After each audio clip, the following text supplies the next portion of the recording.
Well, we can take a look at these two wakizashi that I brought in. I would imagine that the Tsuba guards were just as unique as the artisans that made them. Whoever forged these could make them to the specs of the buyer or to their own liking, and then they would sell them however it was made. So there's two types here. As you can see, these are both considered short swords, even though one handle's longer than the other.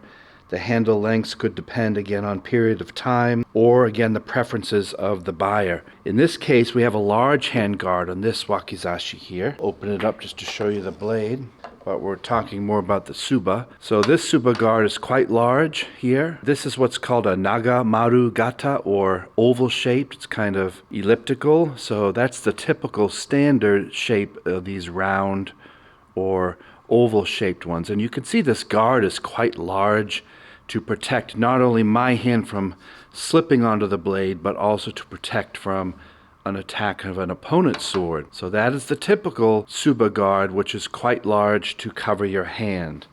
And then you can see here, this is the one I think you're talking about, where the guard is much smaller. This is a bit more unusual to see a guard this small, but it's a nagamaru shape. This is a hamidashi Tsuba.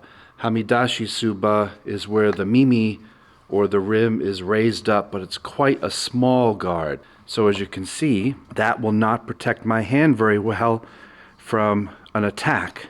Of course, it's going to protect my hand from sliding up onto the blade. So that one, if you were defending yourself, you're going to have this exposed to attack much more than you would with the other wakizashi. But this is not as cumbersome, so that small little guard right there, as you can see, would fit in your belt better. It's not going to bump around or stick you in the belly or anything like that. So this might have been worn in a time where there was no battle, perhaps the Edo period. I'm not quite sure when these were designed for, but you can see one is a lot less bulkier than the other as far as the Tsuba guard, but more protection, maybe more dexterity with this one. It might be a little bit quicker to have that, but you're more exposed to attack on your hands. So again, these are all designed depending on the craftsman that made them.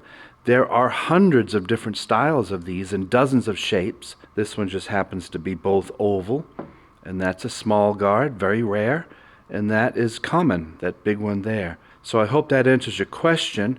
As with all things, there's a big gray area of it depends on what the person, the buyer, wants, and it depends on the craftsman and the materials available, the period of history. There's so much context to this that it's hard to really narrow it down with any precision. Aren't they cool, both of them? Just different styles of this wakizashi, or this side sword.